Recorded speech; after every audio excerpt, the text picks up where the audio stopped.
दोस्तों आज की वीडियो में दो कहानियां हैं, तो कृपया वीडियो को अंत तक ज़रूर देखें। और वीडियो में आगे बढ़ने से पहले अगर आपने अभी तक हमारा चैनल सब्सक्राइब नहीं किया है तो कर दें और साथ ही वीडियो को लाइक शेयर कमेंट ज़रूर कर दें। तो चलिए बढ़ते हैं आज की इन दोनों भौतिक कहानियों की ओर। दोस्तों उस रात मैं वैभव के साथ एनीवेनम लेकर निकला था हरदोई के एक अस्पताल के लिए, पर उस रात मौसम बहुत ही ख़राब था। आसमान में रह रहकर बादल गरज रहे थे और ठंडी ठंडी हवाएं चल रही थी और बाइक पर बैठे हम दोनों आपस में यही बात कर रहे थे कि बस ये मौसम अस्पताल पहुंचने तक ऐसा ही बना रहे। पर ऐसा होने वाला कहाँ था। अभी मेरे मुंह से यही निकला था कि वो हल्की ठंडी हवाएं एकदम से तेज होने लग गई और फिर देखते ही देखते तूफान में बदल गई, जिसके चलते मुझे बाइक हाईवे के साइड में लगानी पड़ी। अभी मैंने बाइक साइड में रोकी थी कि तभी मोटे मोटे ओले बरसने लगे। बरसते ओलों से बचने के लिए जब मैंने आसपास में देखा तो कुछ दूर एक घर दिखा। उस घर के दिखते मैं वैभव के साथ उस घर की तरफ भागा, पर इससे पहले हम दोनों उस घर तक पहुंच पाते कि तभी उस घर का दरवाज़ा खुला और एक आदमी दिखा जो इशारे से हमें घर के अंदर बुला रहा था। और फिर जब हम दोनों उसके पास पहुंचे तो उस आदमी ने बड़े प्यार से बोला, चलो जल्दी भीतर आ जाओ। उस आदमी के ये कहते ही हम दोनों उस घर के भीतर गए। अभी हम दोनों घर के अंदर ही आए थे कि तभी उस आदमी ने किसी को आवाज़ देते हुए कहा, अरे गौरी, ज़रा इन बच्चों के लिए तौलिया और पीने के लिए चाय तो ले आना। ये कहने के बाद उस आदमी ने हमें वहाँ लगी कुर्सी पर बैठने को बोला। अभी मैं और वैभव कुर्सी पर ही बैठे थे कि तभी मेरी नज़र सामने पड़ी और मैं अंदर से कांप उठा।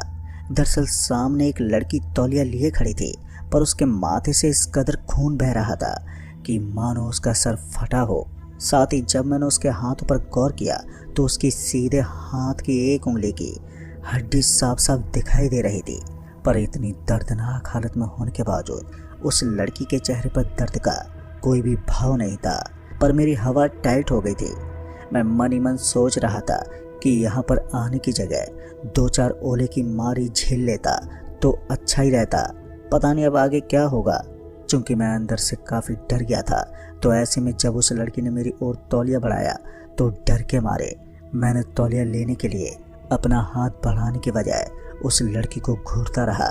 और जब वैभव ने मुझे आवाज़ देते हुए कहा, अरे सुशील भाई तौलिया तो ले लो, और जैसे ही मैंने वो तौलिया पकड़ा तो वैसे ही वैभव बोला, सुशील भैया अस्पताल जल्दी पहुँचना होगा, नहीं तो वो मरीज़ नहीं बचेगा। वैभव के ये बोलते ही जब मैंने उसकी तरफ देखा तो मैंने पाया कि वो भी मेरे जितना ही डरा हुआ है और इसी डर की वजह से यहाँ से निकलने के लिए ये अस्पताल की बात कह रहा है। वैभव का इशारा समझते ही मैंने उस आदमी से कहा, अच्छा जी आपका धन्यवाद, अगर हम दोनों टाइम पर अस्पताल नहीं पहुँचे तो वो मरीज़ बचेगा नहीं, इसलिए हमें तुरंत ही निकलना होगा। मेरे ये कहते ही उस आदमी ने बोला, अरे ऐसी बात है तो आप लोग तुरंत ही निकल जाइए, इससे पहले देरी हो जाए। पर इस घर के निकलने से पहले इतना देख लें कि इस घर का कुछ भी चीज़ आपके पास ना हो, नहीं तो आपको ही बाद में परेशानी होगी। उस आदमी के ये बोलते ही वैभव बोला, क्या सर हम भला यहाँ से कुछ भी लेकर क्यों जाएंगे। इतना बोलकर वैभव कुर्सी से उठा और घर से बाहर निकल गया। और उसके निकलते ही मैं भी उस घर से बाहर निकल आया। घर से बाहर निकलने के बाद हम दोनों दौड़े अपनी बाइक की तरफ। वैसे तो अभी भी आसमान से ओले बरस ही रहे थे, पर अब हमें ओलों से नहीं बल्कि उन घर वालों से डर लग रहा था। खैर हम दोनों फटाफट बाइक पर बैठे और वहाँ से बड़ी तेज़ रफ्तार में निकल गए। उस वक्त हम दोनों इतना ज़्यादा डरे हुए थे कि हम दोनों ही घर से निकलने के बाद उन लोगों के बारे में बात तक नहीं की, क्योंकि हम दोनों का ही पूरा ध्यान वहाँ से जल्द निकलने पर था। और फिर जब हम दोनों वहाँ से काफ़ी दूर निकल आए तब जाके वैभव बोला, सुशील भाई ये कहाँ फंस गए थे हम। आपने देखा ना उस लड़की के माथे से खून रिस रहा था और इसके बावजूद भी वो बड़े आराम से तौलिए को लेकर खड़ी थी। कहीं उस आदमी ने उस लड़की को बाधक तो नहीं बना रखा है। आप बोलो तो पुलिस वालों को इसकी खबर दे दें। वैभव ने जब पुलिस की बात छेड़ी तो मुझे भी लगा कि यही सही रहेगा, और ये सोचकर हमने रुख किया हरदोई कोतवाली का, जो 5 किलोमीटर दूर था वहाँ से। अब तक मौसम का मिजाज भी नरम पड़ चुका था। और फिर जैसे अगले कुछ मिनटों में हम कोतवाली पहुँचे तो वहाँ हमें सिर्फ एक कांस्टेबल मिला जो नींद में डूबा हुआ था। साथ ही एक बूढ़ी औरत जो वहीं एक बेंच पर बैठे हुए अपने हाथ में एक तस्वीर लेकर उसे निहार रही थी। खैर जब हमने उस कांस्टेबल को नींद से जगाने की हिमाकत की तो वो कांस्टेबल हम पर भड़कते हुए बोला, क्या है, क्यों आए हो यहाँ पर? जिस पर मैंने उस पुलिस वाले को बड़े प्यार से बोला, सर वहाँ एक लड़की को किसी आदमी ने बंधक बनाया हुआ है, उस लड़की के माथे से खून भी निकल रहा है। अभी मैं उस कांस्टेबल को पूरी बात ही बता रहा था कि इतने में ही वो बूढ़ी औरत जो बेंच पर बैठी किसी तस्वीर को निहार रही थी कि एकदम से वैभव पर झपट पड़ी और उसका कॉलर दबोचते बोली, यही वो है जिसने मेरी बेटी को गायब किया है, इसे पकड़ लो साहब। उस बुढ़िया की ये कहते वैभव तिलमिला उठा और उस बुढ़िया को दूर धकेलते बोला, तू पागल है क्या बुढ़िया, जो ये सब बकवास कर रही है, और मैं क्यों तेरी बेटी को गायब करूँगा?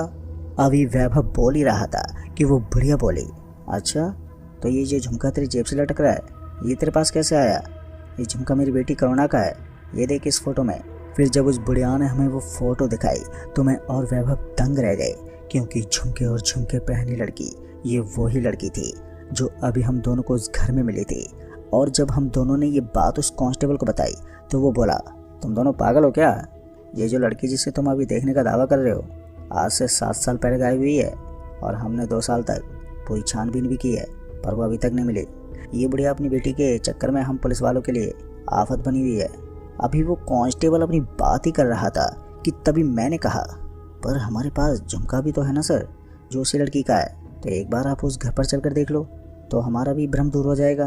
दरअसल मैंने ये बात उस कांस्टेबल से जानबूझकर कही ताकि वो किसी तरह हमारे साथ उस घर की तलाशी लेने पहुंच जाए और किसी तरह उस मुसीबत में फंसी लड़की को मदद मिल जाए, चाहे वो लड़की इसी बुढ़िया की बेटी ही क्यों ना हो।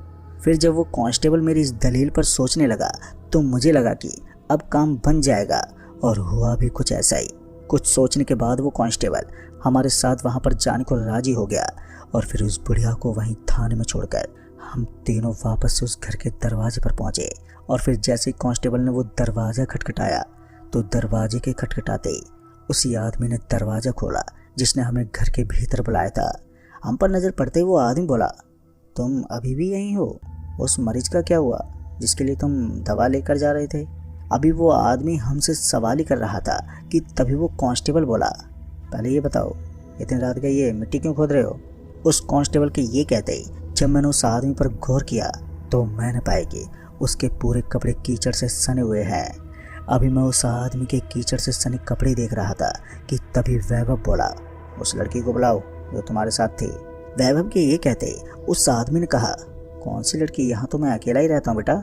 उस आदमी के ये कहते वैभव एक दफ़ा फिर से तिलमिला उठा और उस आदमी को पीछे धकेलते हुए उस घर में घुस गया और उस लड़की को आवाज़ लगाने लगा। वहीं मैं उस कांस्टेबल के साथ अभी भी दरवाजे पर ही खड़ा था। वैभव के घर के अंदर घुसते ही हम दोनों भी घुसे और अंदर उस लड़की की तलाश करने लगे, पर लाख तलाशने के बाद भी वो लड़की हमें कहीं नहीं मिली। और जब तलाशते तलाशते काफ़ी देर हो गई तो कांस्टेबल ने बोला, अपने दोस्त को बोलो चले यहाँ से। जब उस कांस्टेबल ने ये बोला कि अपने दोस्त को बुला लो तो मुझे ध्यान आया कि वैभव भी कहीं नहीं दिख रहा है। मैंने तुरंत ही उसे आवाज़ लगाना शुरू किया पर उसका कोई भी अता पता नहीं चल रहा था। फिर जब मैं उसे आवाज़ देते हुए घर के पिछले दरवाजे से बाहर निकला तो एक गड्ढा दिखा, और जब मैंने उस गड्ढे में देखा तो उसमें वैभव की लाश पड़ी हुई थी। उसका सर 2 हिस्सों में कटा हुआ था। ये सब देखते ही मुझे इतना गहरा सदमा लगा कि मैं वहीं पर बेहोश हो गया। और फिर जब मुझे होश आया तो मैं भी उसी गड्ढे में औंधे मुंह पड़ा हुआ था, पर वैभव की लाश अब वहाँ पर थी नहीं। यहाँ तक कि वहाँ अब वो मकान भी नहीं था। मैं वहाँ से उठा और जब वापस हाईवे पर आया तो 2-4 लोग और कुछ पुलिस वाले किसी को घेरे खड़े थे।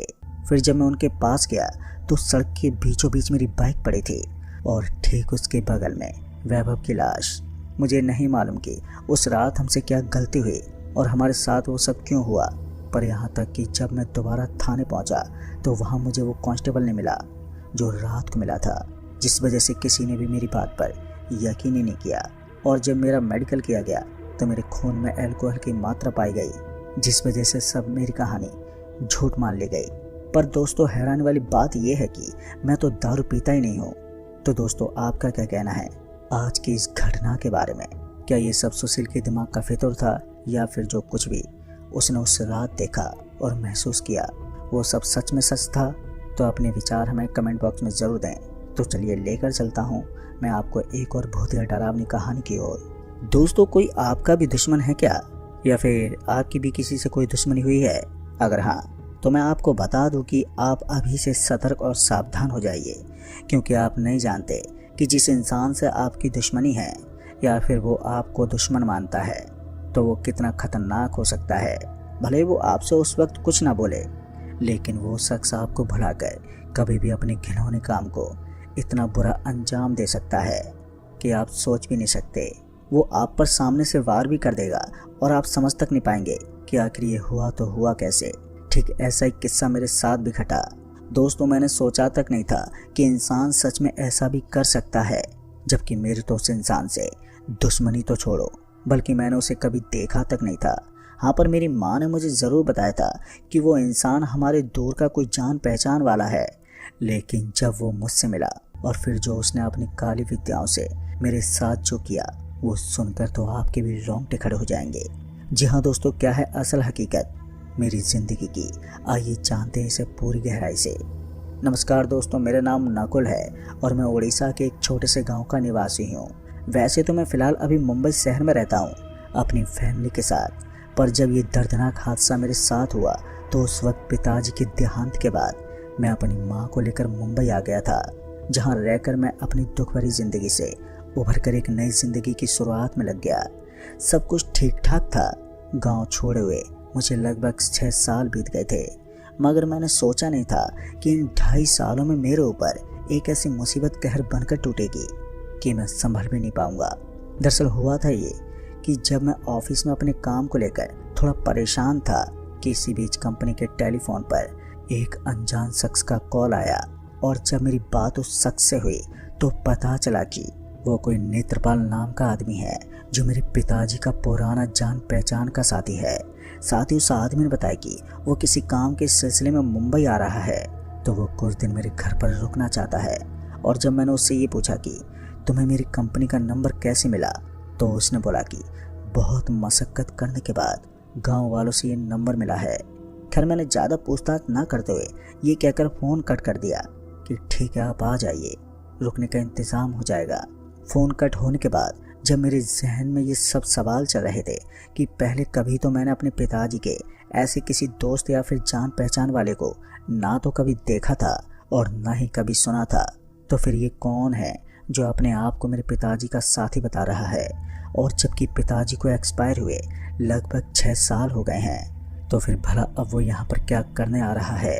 काम की टेंशन और उस आदमी की बातों की रौना-गौनी में पूरा मेरा दिन बीत गया। और फिर जब छुट्टी हुई तो मैं अपने घर आने की माँ के पास पहुँचा। पहले तो मैं घर जाते ही वो बात भूल गया जो कि पूरे दिन भर मेरे दिमाग में चल रही थी। फिर अचानक ही मेरा ध्यान उस फ़ोन वाली बात पर गया और मैंने माँ से झट से पूछा, अरे मम्मी, वो किसी नेत्रपाल नाम के आदमी का फ़ोन आया था, कह रहा था कि पापा का बहुत पुराना दोस्त है और यहाँ पर रुकना चाहता है कुछ दिन के लिए। मेरी बात सुनते पहले तो मम्मी चुप हो गई और फिर एक गहरी सोच में पड़ गई। अभी मम्मी कुछ सोच ही रही थी कि तभी मैंने कहा, क्या हुआ मम्मी? इससे आगे मैं कुछ बोलता कि तभी मम्मी ने बताया कि हाँ, वो तेरे पापा के एक दोस्त तो थे, शायद वही होंगे, चल कोई नहीं, आने दे उन्हें, जब आएंगे तो पता चल जाएगा। इतना बोलकर मैं मम्मी के साथ खाना पीना करने लगे और फिर हम सो गए। फिर तकरीबन 2 दिन बाद जब मैं रात के यहीं कोई 11:45 का वक्त था तो मैं सो रहा था कि तभी दरवाजे पर दस्तक से मेरी आँख खुल गई, और जब मैंने दरवाज़ा खोल कर देखा तो मैंने पाया कि दरवाजे पर हाथ में झोला लिए एक 52 साल का आदमी खड़ा है, जिसकी लंबी लंबी मूछें और दाढ़ी थी। गले में गमछा डला हुआ था और चेहरे पर हल्की मुस्कान थी। उस आदमी को देखते मैंने कहा, जी कहिए, क्या बात है? मेरे इतना पूछते उस आदमी ने कहा, मैं नेत्रपाल हूँ, वो उस दिन तुमसे मेरी बात हुई थी ना, मैंने आपसे कहा था कि मुझे कुछ दिन के लिए जगह चाहिए आपके घर में रहने के लिए। दोस्तों, अभी उस आदमी ने अपना थोड़ा सा परिचय दिया था कि तभी मैंने कहा, अरे हाँ आइए, मैं तो भूल गया था, बताइए सब ठीक तो है? इतना बोलकर मैं उस आदमी को अंदर ले आया और पानी पीने को दिया। अभी मैं सोच ही रहा था कि मम्मी को जगा दूं, लेकिन रात कुछ ज़्यादा ही हो गई थी, जिस वजह से मैंने मम्मी को जगाना ठीक नहीं समझा और मैंने खुद ही चाय पानी पिलाकर उस आदमी को अपने कमरे में सुला लिया। हमें बातचीत करते हुए लगभग रात के 12:30 बज गए थे और फिर उसके बाद वो आदमी मेरे बिस्तर यानी कि खाट पर सो गया और मैं नीचे ज़मीन पर। अभी कुछ देर ही हुई थी मेरी आंख लगे कि तभी एक अजीब सी आवाज़ के चलते मेरी आंख खुल गई। और जब आंख खुली तो मैंने पाया कि वो जो आदमी था अब अपने बिस्तर पर बैठा हुआ था, जो अपनी आंखें बंद किए मंद आवाज़ में कुछ बड़बड़ा रहा था। पर क्या, ये तो मुझे साफ साफ समझ में नहीं आ रहा था। हाँ, इतना ज़रूर मालूम पड़ रहा था कि वो कोई मंत्र जैसा कुछ बुदबुदा रहा है। मैं हैरान था कि इस आदमी को इतनी रात को ये क्रिया करने की बजाय सो जाना चाहिए, क्योंकि यह आदमी दिन भर का सफ़र तय करके आया था। खैर, मैं करता भी तो क्या, मैं उसी वक्त अपनी चादर ओढ़े बिस्तर पर सो गया। लेकिन मुझे क्या मालूम था कि अभी जो आदमी कर रहा है, मैं उसकी वजह से बहुत ही बड़ी परेशानी में फंस जाऊंगा। क्योंकि कुछ देर के बाद मुझे अजीब सी आवाज़ें अपने कमरे में सुनाई देने लगी थी, जिसके चलते मैं बहुत ही ज़्यादा डर गया और उठकर बैठ गया। पर मैं सबसे ज़्यादा हैरान तो तब हुआ जब मैंने उस आदमी को सोते हुए देखा था, क्योंकि अभी कुछ देर पहले ही वो आदमी अपने बिस्तर पर बैठा हुआ था। पर डर वाली बात तो ये थी कि यह अजीब सी आवाज़ें अभी भी आ ही रही थी। समझ में नहीं आ रहा था कि वो आवाज़ें कहाँ से आ रही हैं। मैं उस आदमी को जगा लेता हूँ, लेकिन मैंने ऐसा नहीं किया और उस पूरी रात में उन आवाज़ों के डर के साए में ही जगा रहा। दोस्तों, फिर जब सुबह हुई तब जाकर उन आवाज़ों का आना बंद हुआ और वो आदमी 2 से 3 दिन मेरे घर पर ही रुका। और ठीक रात को वो अपने बिस्तर पर बैठ जाता और धीरे से कुछ बुदबुदाता रहता और फिर सो जाता। फिर उसके बाद मुझे वही आवाज़ें सुनाई देने लगती जो पहले सुनाई दी थी। पता नहीं क्या बीमारी थी उस आदमी को जो वो रात में ऐसी हरकतें करने लगा था। खैर, जब वो चला गया तो मैंने सारी बात मम्मी को बताई, जिसे सुनकर मम्मी भी हैरान हो गई। लेकिन अब उस आदमी के जाने के बाद हमारे घर में एक नई मुसीबत सामने खड़ी हो गई, क्योंकि जब भी हम माँ बेटे रात को सोते तो रात भर हमें अजीबोगरीब आवाज़ सुनाई देती। हमें ऐसा लगता जैसे कोई एक दूसरे को मार काट रहा हो, कोई बहुत दर्द में हो, तो कभी ऐसा लगता जैसे घर में कोई घूम रहा हो। चारों तरफ हमारे घर में नेगेटिविटी फैल गई। हमें समझ में नहीं आ रहा था कि हमारे घर में क्या हो गया है, क्योंकि अब हम दोनों माँ बेटे उन दहशत भरी आवाज़ों के चलते मानसिक बीमारी का शिकार होने लगे थे। ना ही तो मेरा किसी काम में मन लगता और ना ही तो किसी से बात करने का मन करता। तभी एक रात जब मैं और मम्मी हम दोनों खाना खा रहे थे कि तभी उसी वक्त घर का पंखा अचानक ही नीचे गिर पड़ा, जिस वजह से हम बहुत ही ज़्यादा घबरा गए और चोट लगने से बार बार बचे। खैर, ऐसा सब होता देख हम दोनों माँ बेटे अब बहुत ही दहशत में आ गए थे और अब हमारी समझ में आ गया था कि ज़रूर हमारे घर में कुछ तो गड़बड़ है। फिर अगली सुबह जब मैं ऑफिस जा रहा था कि तभी मेरी नज़र रास्ते में एक शमशान घाट पर पड़ी, जहाँ पर एक छोटा सा मंदिर बना हुआ था। तभी मेरे मन में विचार आया कि क्यों ना एक बार इस मंदिर पर जाकर देख लिया जाए, शायद कोई मिल जाए जिससे कि मैं ये सब पूछ लूँ कि आखिर हमारे घर में क्या हुआ है। तभी मैं उस शमशान घाट में पहुंचा। एक बाबा दिखाई दिए जो अपनी पूजा पाठ कर रहे थे। तभी मैंने कुछ देर इंतज़ार किया और जब उन बाबा की पूजा खत्म हो गई तो मैंने उन्हें सारी बात बताई।